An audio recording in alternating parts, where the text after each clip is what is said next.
നമസ്കാരം, ചലഞ്ചറാബിന്റെ യൂട്യൂബ് ചാനലിലേക്ക് എല്ലാവർക്കും സ്വാഗതം. അപ്പൊ നമ്മൾ ഇന്ന് നോക്കുന്നത് ASMന് വേണ്ടിയിട്ടുള്ള ഒരു പ്രീവിയസ് ഇയർ ക്വസ്റ്റ്യൻ ആണ്. പ്രീവിയസ് ഇയർ ക്വസ്റ്റ്യൻ എന്ന് പറയുമ്പോൾ ഈ അടുത്തിടെ നടന്ന ഒരു ക്വസ്റ്റ്യൻ ആണ് കേട്ടോ. അപ്പൊ എന്ത് ചെയ്യുക, നിങ്ങൾ കണ്ടിട്ടുണ്ടായിരിക്കും ഈ ക്വസ്റ്റ്യൻ. ഒരു 19 ജൂലൈക്ക് നടന്ന ഒരു CPയുടെ ക്വസ്റ്റ്യൻ ആണ്. അപ്പം എന്തുകൊണ്ടാണ് ഇത് എടുത്തതെന്ന് വെച്ചാൽ ഇപ്പൊ നടക്കുന്ന ക്വസ്റ്റ്യൻസും കൂടി നിങ്ങൾ നോക്കിയിരിക്കണം എന്നുള്ളത് നമ്മൾ നേരത്തെ പറഞ്ഞ 2021 മുതലുള്ള 10th ലെവൽ LDC എല്ലാം നോക്കണമെന്നാണ്. അപ്പൊ വരും ദിവസങ്ങളിൽ നമ്മൾ ബാക്കിയുള്ളതും കൂടി കവർ ചെയ്യും. അപ്പൊ എന്തായാലും നിങ്ങൾ ഈ ക്വസ്റ്റ്യൻ കണ്ടിട്ടുണ്ടാവും, എങ്കിലും കാണാത്തവർക്ക് വേണ്ടിയിട്ടാണ് നമ്മൾ ഈ ക്വസ്റ്റ്യൻ ഒന്ന് പറഞ്ഞത്. എക്സാമിന് പോകുന്നവർ ജസ്റ്റ് ഈ ക്വസ്റ്റ്യൻ കൂടി നോക്കിയിട്ട് ഇപ്പോഴത്തെ കറണ്ട് അഫയേഴ്സ് അവർ എന്തൊക്കെയാണ് ചോദിച്ചിരിക്കുന്നതൊക്കെ മനസ്സിലാക്കാൻ വേണ്ടിയിട്ട് ഈ ക്വസ്റ്റ്യൻ സഹായിക്കും. ഇത് 19 ജൂലൈക്ക് നടന്ന ഒരു ക്വസ്റ്റ്യൻ പേപ്പർ ആണ് കേട്ടോ. അപ്പൊ നിങ്ങൾക്ക് ആൻസർ കാര്യം ഞാൻ ജസ്റ്റ് നിങ്ങൾ ക്വസ്റ്റ്യൻ വായിക്കുക, അതിന്റെ ആൻസർ നിങ്ങൾക്ക് കിട്ടുമോ എന്ന് നോക്കാം. ഞാൻ അതിന്റെ ആൻസർ പറഞ്ഞു പോവുകയാണ്. ഓക്കെ, നമ്മൾ പണ്ട് ചെയ്യുന്നത് പോലെ തന്നെയാണ്. അപ്പം ASMന്റെ ഡേറ്റ് വന്നിട്ടുണ്ട്, ASMന്റെ ഹാൾ ടിക്കറ്റ് വന്നിട്ടുണ്ട്. നിങ്ങൾ കണ്ടിട്ടുണ്ടാവും 2-ാം തീയതി എക്സാം ഉള്ളവർക്കൊക്കെ ഹാൾ ടിക്കറ്റ് വന്നിട്ടുണ്ട്. അടുത്ത എക്സാം 9-ാം തീയതിയാണ്. അപ്പൊ എന്ത് ചെയ്യാം, ഇനി നിങ്ങൾക്ക് പഠിക്കേണ്ടത് ഞാൻ കഴിഞ്ഞ ദിവസം പറഞ്ഞതുപോലത്തെ കുറച്ച് ഹോട്ട് ടോപ്പിക്സ് പറഞ്ഞിട്ടുണ്ട്, അത് നോക്കുക. പ്രീവിയസ് ഇയർ ക്വസ്റ്റ്യൻസ് നോക്കുക കേട്ടോ. അപ്പൊ നമുക്ക് ഇന്ന് ഇപ്പം ഈ ക്വസ്റ്റ്യൻ നോക്കാം. പ്രീവിയസ് ഇയർ അല്ല, ഇപ്പൊ അടുത്തിടെ നടന്നത് കൊണ്ട് അതും നിങ്ങൾ നോക്കിയിരിക്കണം എന്നുള്ളത് കൊണ്ടാണ്. പിന്നെ നമ്മുടെ ചലഞ്ചർ ആപ്പ് ഡൗൺലോഡ് ചെയ്യാനുള്ള ലിങ്ക് ഡിസ്ക്രിപ്ഷൻ ബോക്സിൽ കൊടുത്തിട്ടുണ്ട്. അപ്പൊ അത് ഡൗൺലോഡ് ചെയ്യാൻ അത് അവിടെ നിന്ന് ഡൗൺലോഡ് ചെയ്യാൻ പറ്റും. കൂടാതെ നമ്മുടെ ചാനൽ ഇത് ആദ്യമായിട്ട് കാണുകയാണെങ്കിൽ ചാനലിലൂടെ ഒന്ന് സബ്സ്ക്രൈബ് ചെയ്യുക. അപ്പൊ ഇതുപോലെയുള്ള നോട്ടിഫിക്കേഷൻസും കൂടുതൽ വീഡിയോസും നിങ്ങൾക്ക് പെട്ടെന്ന് അറിയാൻ പറ്റും കേട്ടോ. ഒന്നാമത്തെ ക്വസ്റ്റ്യൻ, ഫ്രഞ്ച് വിപ്ലവത്തിന്റെ പ്രവാചകൻ. ഫ്രഞ്ച് വിപ്ലവത്തിന്റെ പ്രവാചകൻ വെച്ചാൽ റൂസോയാണ്. അപ്പൊ ഞാൻ നേരത്തെ ഇന്നലെ പറഞ്ഞ വീഡിയോയിലും പറഞ്ഞിട്ടുണ്ട് ഏതാണ് നിങ്ങൾ മെയിൻ ആയിട്ട് പഠിക്കേണ്ടത് വിപ്ലവങ്ങൾ. ഫ്രഞ്ച് വിപ്ലവമാണ് മെയിൻ ആയിട്ട് പഠിക്കേണ്ടതെന്ന് ഞാൻ പറഞ്ഞിട്ടുണ്ട്. അപ്പൊ അത് ഈ CPക്കും അത് തന്നെയാണ് ചോദിച്ചിരിക്കുന്നത്. അപ്പൊ അടുത്ത ചോദ്യം ക്വസ്റ്റ്യൻ, ഏത് തിരുവിതാംകൂർ രാജാവിന്റെ ഭരണകാലത്താണ് പണ്ടാരപ്പാട്ട വിളംബരം പുറപ്പെടുവിച്ചത് എന്നാണ് ചോദിച്ചിരിക്കുന്നത്. രണ്ടാമത്തതിന്റെ ഉത്തരം ആയില്യം തിരുനാളാണ് കേട്ടോ. ഉത്തരം ആയില്യം. പ്രൊഫഷണൽ ആൻസർ കീയാണ് ഞാൻ വായിക്കുന്നത് കേട്ടോ. അതുപോലെ റഷ്യൻ വിപ്ലവം നടന്ന വർഷം ഏത് എന്നാണ് ചോദിച്ചിരിക്കുന്നത്.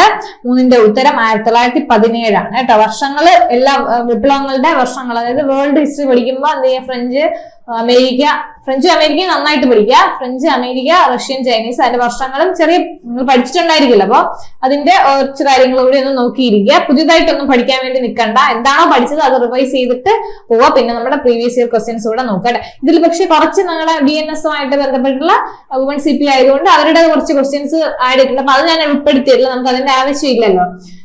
അവരുടേതായിട്ടുള്ള BNSന്റെ കുറച്ച് ക്വസ്റ്റ്യൻസ് ഉണ്ട്, അത് ഞാൻ ആഡ് ചെയ്തിട്ടില്ല കേട്ടോ. ബാക്കിയുള്ള നോർമൽ ക്വസ്റ്റ്യൻസ് മാത്രം. 4ാമത്തെ ചോദ്യം, 1857 വിപ്ലവവുമായി ബന്ധപ്പെട്ട് താഴെ പറയുന്നവയിൽ തെറ്റായ പ്രസ്താവനകൾ ഏതെല്ലാം എന്നാണ് ചോദിച്ചിരിക്കുന്നത്. അപ്പൊ 4ാമത്തിന്റെ ഉത്തരം എന്ന് പറയുന്നത് 1ഉം 3ഉം ആണ് കേട്ടോ. 1ഉം 3ഉം. 1857 വിപ്ലവം ആദ്യമായി പൊട്ടിപ്പുറപ്പെട്ടത് സൂററ്റിലാണ്. കാൺപൂർ വിപ്ലവത്തിന്റെ നേതാവ് കൻവർ സിംഗ് ആണ് കേട്ടോ. അത് തെറ്റായ പ്രസ്താവനകളാണ്. അപ്പൊ അത് വായിച്ചെടുക്കുമ്പോഴും തെറ്റരുത്. 1ഉം 3ഉം എന്ന് പറയുന്ന ഓപ്ഷൻ C ആണ്. അപ്പൊ എന്താണ് ബാക്കി? ഡൽഹിയിൽ ബഹദൂർ ഷാ 2 കറക്റ്റ് ആണ്. അവധിലും ലക്നൌവിലും ബീഗം ഹസ്രത്ത് മഹല് ശരിയാണ് കേട്ടോ. അപ്പൊ ഇത് രണ്ടും തെറ്റാണ്. അപ്പൊ ഉത്തരം വരുന്നത് 1ഉം 3ഉം ആണ്. അടുത്ത്, സൈനിക സഹായ വ്യവസ്ഥ നടപ്പിലാക്കിയത് ആരെന്നാണ് ചോദിച്ചിരിക്കുന്നത്. 5ന്റെ ഉത്തരം വെല്ലസ്ലി പ്രഭു ആണ്. വെല്ലസ്ലി പ്രഭു. സൈനിക സഹായ വ്യവസ്ഥ വെല്ലസ്ലി പ്രഭു ആണ്. കേരളത്തിൽ ഏതു ചരിത്ര സംഭവത്തിന്റെ 100ാം വാർഷികമാണ് 2024 ആഘോഷിക്കുന്നതെന്നാണ് ചോദിച്ചിരിക്കുന്നത്. വൈക്കം സത്യാഗ്രഹമാണ് കേട്ടോ. 2024 ആഘോഷിച്ചത് വൈക്കം സത്യാഗ്രഹത്തിന്റെയാണ് കേട്ടോ. അതുപോലെ 2009 ഡിസംബറിൽ നേപ്പാൾ ഗവൺമെന്റിന്റെ ക്യാബിനറ്റ് മീറ്റിംഗ് എവറസ്റ്റ് ബേസ് ക്യാമ്പിൽ വെച്ച് കൂടിയത് ഏത് വിഷയവുമായി ബന്ധപ്പെട്ട് ചർച്ച ചെയ്യാനായിരുന്നു എന്നാണ് ചോദിച്ചിരിക്കുന്നത്. അപ്പൊ 2009 ഡിസംബറിലെ കാര്യമാണ് അവർ ചോദിച്ചിരിക്കുന്നത്. കറണ്ട് അഫയേഴ്സ് അല്ല, പക്ഷെ അതെന്താണ്, തീരെ പഴയതും അല്ലാത്തൊരു ക്വസ്റ്റ്യൻ ആണ് കേട്ടോ. അപ്പൊ ഉത്തരം C ആണ് കേട്ടോ വരുന്നത്. അതായത് കാലാവസ്ഥാ വ്യതിയാനങ്ങൾ ഹിമാനികളുടെ ഉരുകലും അതാണ്, അതിനത് വേണ്ടിയിട്ടാണ് അവരവിടെ വെച്ച് കൂടിയത്. അടുത്ത ചോദ്യം, ലോകത്തിന്റെ ധാന്യപ്പുഴ എന്നറിയപ്പെടുന്ന പ്രയരീസ് സ്ഥിതി ചെയ്യുന്നത് എവിടെയെന്നാണ് ചോദിച്ചിട്ടുള്ളത്.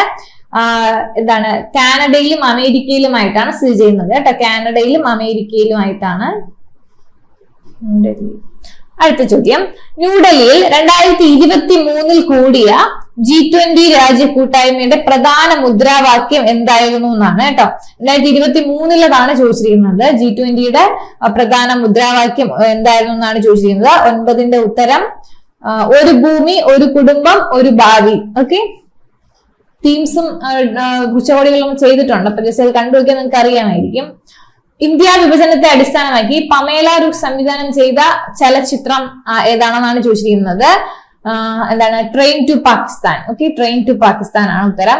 ജമ്മു കാശ്മീരിൽ ഇന്ത്യ പാകിസ്ഥാൻ അതിർത്തിയിലുള്ള ബഗ്ലിഹാർ അണക്കെട്ട് ഏത് നദിയിൽ സ്ഥിതി ചെയ്യുന്നു എന്നാണ് ചോദിച്ചിരിക്കുന്നത്. എവിടെയാണ്? ചിനാബാണ് കേട്ടോ. അടുത്തത് 2025 മെയ് 2 പ്രധാനമന്ത്രി നരേന്ദ്രമോദി ഉദ്ഘാടനം ചെയ്ത വിഴിഞ്ഞം തുറമുഖത്തിന്റെ സവിശേഷതകളാണ് ചോദിച്ചിരിക്കുന്നത്.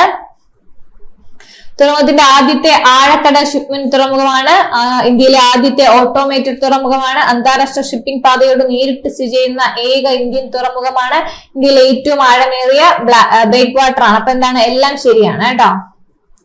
അടുത്ത ചോദ്യം, ഇന്ത്യയിലെ പുത്തൻ സാമ്പത്തിക നയവുമായി ബന്ധമില്ലാത്തത് ഏതെന്നാണ് ചോദിച്ചിരിക്കുന്നത് കേട്ടോ. അപ്പൊ 13ന്റെ ഉത്തരം വരുന്നത് എന്താണ്? ബി ആണ്. ബി എന്ന് പറയുമ്പോൾ 4, കാർവേ കമ്മിറ്റി. കാർവേ കമ്മിറ്റിയാണ് ബന്ധമല്ലാത്തത്. ട്രിറ്റിക്കം ഈസ്റ്റികം എന്തിന്റെ ശാസ്ത്രനാമമാണെന്നാണ് ചോദിച്ചിരിക്കുന്നത്. ഗോതമ്പിന്റെ ആണ് കേട്ടോ. അടുത്ത RBIയുടെ കുറിച്ച് താഴെ തന്നിരിക്കുന്നതിൽ ശരിയായത് ഏതെന്നാണ് ചോദിച്ചിരിക്കുന്നത്. 1935 സ്ഥാപിതമായി ബാങ്കുകളുടെ ബാങ്ക് എന്നറിയപ്പെടുന്നു. ആസ്ഥാനം മുംബൈ ആണ്. ധനനയം നിയന്ത്രിക്കുന്നു. അപ്പൊ നമുക്ക് ആൻസർ വരുന്നത് എന്താണ്? സി ആണ് കേട്ടോ. 15 ഉത്തരം സി ആണ് വരുന്നത്. ഏഷ്യൻ ഗെയിംസ് 2023 താഴെ തന്നിരിക്കുന്നത് ശരിയല്ലാത്തത് ഏതെന്നാണ് ചോദിച്ചിരിക്കുന്നത്. 16 ശരിയല്ലാത്തത് ബി ആണ് കേട്ടോ. ശരിയല്ലാത്തത് ബി. ഇന്ത്യയുടെ സ്ഥാനം 3. അതാണ് ശരി. ബാക്കിയെല്ലാം കറക്റ്റ് ആണ്. 2023 ഏഷ്യൻ ഗെയിംസ് ആണ് ചോദിച്ചിരിക്കുന്നത്. 16ന്റെ ഉത്തരം ബി ആണ്. ഹരിത വിപ്ലവവുമായി ബന്ധപ്പെട്ട് ശരിയല്ലാത്തത് ഏതെന്നാണ് ചോദിച്ചിരിക്കുന്നത്. 17ന്റെ ഉത്തരം 2 ശരിയല്ല, ബാക്കിയെല്ലാം ശരിയാണ്. ഓക്കെ, അപ്പം 2 ശരിയല്ല എന്ന് പറയുമ്പോൾ സി ആണ് നമ്മുടെ ഓപ്ഷൻ വരുന്നത് കേട്ടോ. അത്യുത്പാദന ശേഷിയുള്ള വിത്തിനങ്ങൾ ഉപയോഗിച്ചു. ഡോക്ടർ സ്വാമിനാഥൻ നയിച്ചു. രാസവളം കീടനാശിനി ഉപയോഗം വർദ്ധിച്ചു.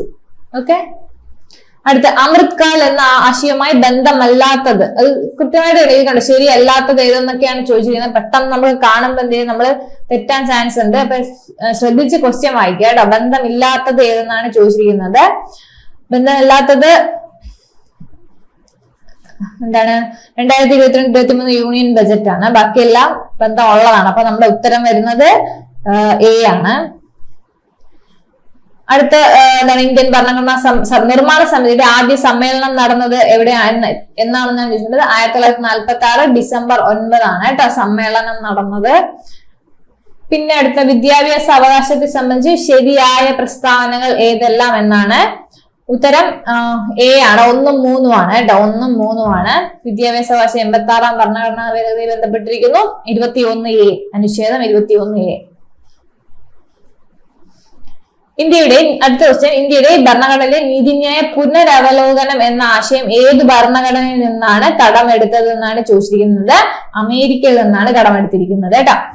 ഇന്ത്യയുടെ ഇപ്പോഴത്തെ ദേശീയ മനുഷ്യാവകാശ കമ്മീഷൻ ചെയർമാൻ ആരാണെന്നാണ് ചോദിച്ചിരിക്കുന്നത്. വി സുബ്രഹ്മണ്യനാണ് കേട്ടോ. വി രാമസുബ്രഹ്മണ്യനാണ് ഉത്തരം. അടുത്ത, ഇന്ത്യയുടെ സ്വതന്ത്ര തെരഞ്ഞെടുപ്പ് കമ്മീഷനെ കുറിച്ച് പ്രതിപാദിക്കുന്ന ഭരണഘടനാ വകുപ്പാണ് ചോദിച്ചിരിക്കുന്നത്. 324 ആണ് കേട്ടോ. വകുപ്പ് 324. അടുത്ത, സ്വത്തവകാശത്തെ കുറിച്ച് ശരിയല്ലാത്തത് കണ്ടെത്തുക എന്നാണ് പറഞ്ഞിരിക്കുന്നത്. ശരിയല്ലാത്തത് 1ഉം 2ഉം ആണ്. 1ഉം 2ഉം ആണ്. അതിന്റെ ഓപ്ഷൻ എ വരും. 1ഉം 2ഉം 3 ഓപ്ഷനേ ഉള്ളൂ. ഉത്തരം 1ഉം 2ഉം ശരിയല്ല. അടുത്ത, വോട്ടവകാശം 21 നിന്ന് 18 വയസ്സാക്കി മാറ്റിയ ഭരണഘടനാ ഭേദഗതി ഏതെന്നാണ് ചോദിച്ചിരിക്കുന്നത്. 1981 61ാം ഭേദഗതിയാണ് 21നെ 18 ആക്കി മാറ്റിയത് കേട്ടോ. അടുത്ത, സംസ്ഥാന ലിസ്റ്റിൽ ഉൾപ്പെട്ട ഒരു വിഷയം ദേശീയ താല്പര്യത്തിന് വേണ്ടി യൂണിയൻ ലിസ്റ്റിലേക്കോ കൺകറന്റ് ലിസ്റ്റിലേക്കോ മാറ്റുന്നതിന് അംഗീകാരം നൽകേണ്ടത് ആരാണെന്ന് ചോദിച്ചാൽ രാജ്യസഭയാണ് അംഗീകാരം നൽകേണ്ടത്. ഇന്ത്യൻ വൈസ് പ്രസിഡന്റിനെ സംബന്ധിച്ചോളം ഏതാനും പ്രസ്താവനകൾ നൽകിയിരിക്കുന്നു. ശരിയായിട്ടുള്ളവ എഴുതുക എന്നാണ്. ശരിയായിട്ടുള്ളതാണ്. എക്സ് ഒഫീഷ്യോ ചെയർമാൻ ആണ്. വൈസ് പ്രസിഡന്റ് തിരഞ്ഞെടുപ്പിൽ സംസ്ഥാന നിയമനിർമ്മാണ സഭകളും പങ്കെടുക്കുന്നു. ഇംപീച്ച്മെന്റ് നടപടിയിലൂടെയാണ് വൈസ് പ്രസിഡന്റിനെ ഔദ്യോഗിക സ്ഥാനത്ത് നിന്ന് നീക്കം ചെയ്യുന്നത്. അപ്പൊ 1ഉം 3ഉം ആണ് നമ്മുടെ കറക്റ്റ്. 1ഉം 3ഉം എ ആണ് കേട്ടോ. 27A ആണ്. അടുത്ത ചോദ്യം, ലോക തണ്ണീർത്തട ദിനം എന്നാണ് സ്ഥിരമായിട്ട് ചോദിക്കുന്നതാണ്. തണ്ണീർത്തട ദിനം 28ന്റെ ഉത്തരം ഫെബ്രുവരി 2 ആണ്. അടുത്ത, ധനകാര്യ കമ്മീഷനെ കുറിച്ച് പ്രതിപാദിക്കുന്ന നിയമങ്ങൾ താഴെ തന്നിരിക്കുന്നതിൽ ഏത് കണ്ടെത്തുക എന്നാണ്. 29ന്റെ ഉത്തരം എന്താണ്? 1ഉം 2ഉം ആണ് കേട്ടോ. സെക്ഷൻ 186, 205. ഓക്കെ, 1ഉം 2ഉം. 1ഉം 2ഉം എന്ന് പറയുമ്പോ ബി ആണ് ഓപ്ഷൻ വരുന്നത്. അടുത്ത, കേരള ദുരന്ത നിവാരണ അതോറിറ്റി രൂപം കൊണ്ട വർഷമാണ് ചോദിച്ചിരിക്കുന്നത്. 2007 മെയ് 4-നാണ് കേട്ടോ. അതുപോലെ കേരള പഞ്ചായത്ത് രാജ് ആക്ട് നിലവിൽ വന്നത് ഏത് വർഷമാണെന്ന് ചോദിച്ചിട്ടുണ്ട്. 1994 ഏപ്രിൽ 23-നാണ് കേരള പഞ്ചായത്ത് രാജ് ആക്ട് നിലവിൽ വന്നത്. അടുത്ത്, മലമ്പനിയുടെ പ്രധാന ലക്ഷണമാണ് ഒന്നിടവിട്ട ദിവസങ്ങളിൽ വരുന്ന വിറയലോടുകൂടിയ പനി. ഇതിന് കാരണം താഴെ കൊടുത്തിരിക്കുന്നവ ഏതാണെന്നാണ് ചോദിച്ചിരിക്കുന്നത്. സി, ഹീമോസോയിൽ ആണ് കേട്ടോ.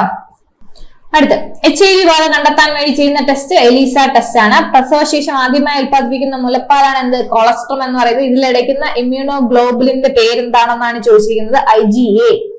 അടുത്ത്, രക്തത്തിലെ ഗ്ലൂക്കോസിന്റെ നില നിയന്ത്രിക്കുന്ന ഹോർമോണുകൾ ഏതൊക്കെയെന്നാണ് ചോദിച്ചിരിക്കുന്നത്. ഇൻസുലിനും ഗ്ലൂക്കഗോണും. ക്യാൻസറിനെ പ്രതിരോധിക്കാനായി 9 മുതൽ 14 വയസ്സ് വരെയുള്ള കുട്ടികൾക്ക് നൽകുന്ന വാക്സിനേഷന്റെ പേര് HPV എന്നാണ് കേട്ടോ. HPV. അടുത്ത, വംശനാശന ഭീഷണി നേരിടുന്ന കേരളത്തിലെ ഭൂഗർഭ മീനുകൾ താഴെ കൊടുത്തിരിക്കുന്നവ ഏതൊക്കെയാണെന്നാണ് ചോദിച്ചിരിക്കുന്നത്. ഇത് എല്ലാം എന്ത് തന്നെയാണ്? വംശനാശന ഭീഷണി നേരിടുന്നവ തന്നെയാണ് കേട്ടോ.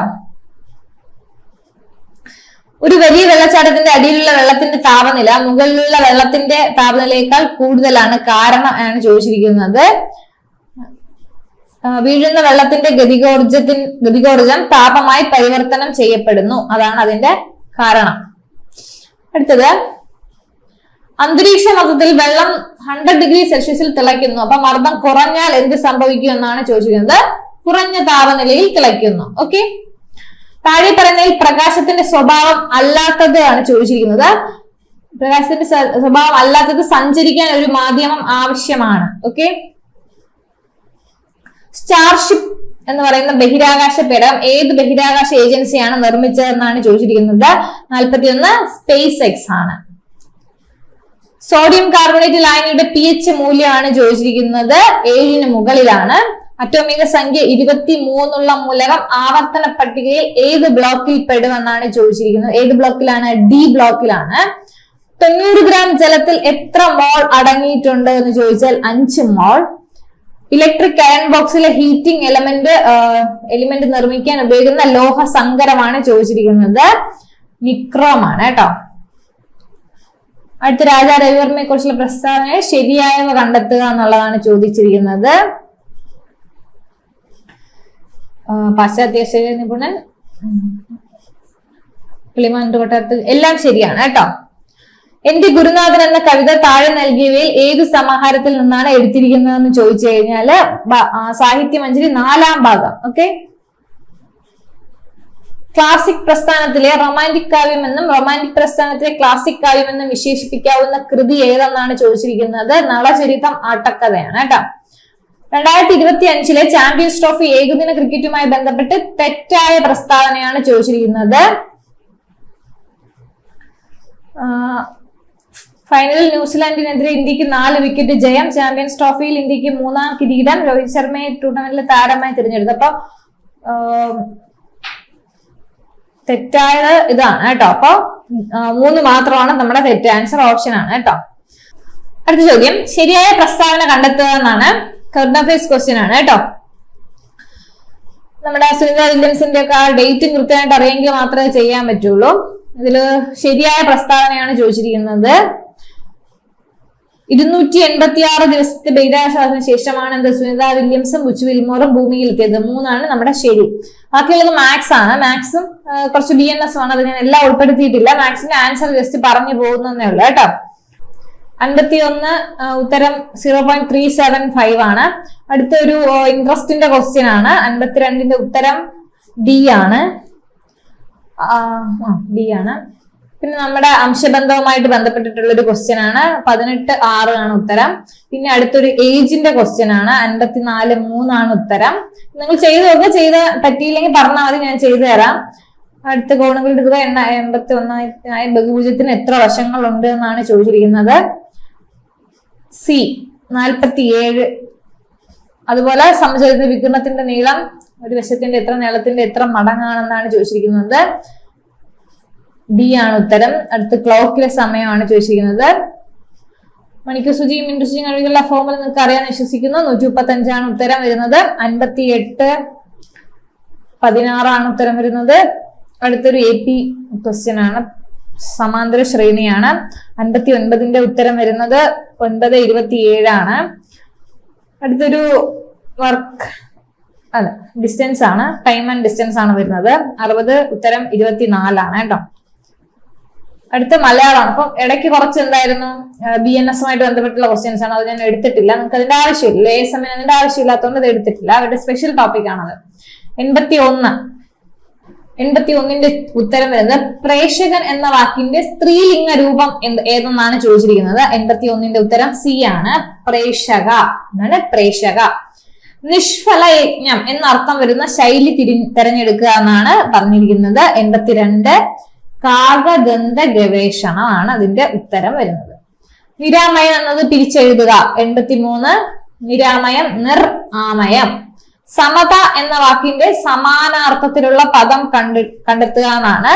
84 തുല്യത. 12 വർഷക്കാലം എന്നതിന്റെ ഒറ്റപ്പദം എന്താണ്? വ്യാഴവട്ടം. താഴെ കൊടുത്തിരിക്കുന്നതിൽ ബഹുത്വ സൂചന നൽകുന്ന പദം ഏതെന്നാണ് ചോദിച്ചിരിക്കുന്നത്. ചൊന്നവർ.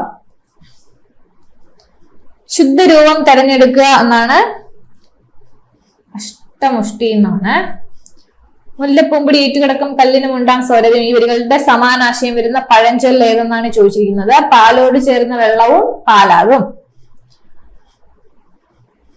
അടുത്ത പ്രിമിറ്റീവ് എന്ന പദത്തിന്റെ പരിഭാഷാ പദം കണ്ടെത്തുക എന്നാണ് പറഞ്ഞിരിക്കുന്നത്. 89 പ്രാകൃതമായ.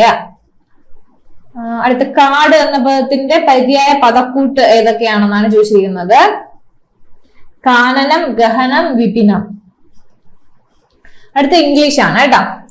എല്ലാ ഗ്രാമറും വൊക്കാബുലറി എല്ലാം ചോദിച്ചിട്ടുണ്ട്. ഞാൻ ആൻസർ പറഞ്ഞു പോവാണ്. 91ന്റെ ആൻസർ സി ആണ്. 92 ബി ആണ്. 93 ഡി ആണ് ഉത്തരം വരുന്നത്. 94 ക്വസ്റ്റ്യൻ ടാഗ് ആണ്, സി ആണ്. Shall we. അടുത്ത 95ന്റെ ഉത്തരം വരുന്നത് സി ആണ്, വുഡ് ഹാവ്. 96 എ. 97 വരുന്നത് സി ആണ്. ഇതൊക്കെ വൊക്കാബുലറി ആണ് കേട്ടോ. 98 സി ആണ്. 99 സ്പെല്ലിംഗ് കറക്റ്റ് ആണ്, എ ആണ് കറക്റ്റ് ആയിട്ടുള്ളത്. അടുത്ത ഫില്ലിംഗ് ദ ബ്ലാങ്ക് 100 വരുന്നുണ്ട്, ഓവർ ആണ്. അപ്പോ വൊക്കാബുലറിയും ഗ്രാമറും ഇംഗ്ലീഷും മലയാളവും നിങ്ങൾ പഠിച്ചോളുക. ബാക്കിയുള്ള ടോപ്പിക്കുകൾ ഏതൊക്കെയാണ് മെയിൻ ആയിട്ടുള്ളത് ഞാൻ പറഞ്ഞു. പിന്നെയുള്ള ദിവസങ്ങളിൽ നമ്മൾ ASMന്റെ പ്രീവിയസ് ക്വസ്റ്റ്യൻസ് മാത്രമായിരിക്കും നോക്കുന്നത്. അപ്പൊ എല്ലാവരും നന്നായിട്ട് പഠിക്കുക. All the best.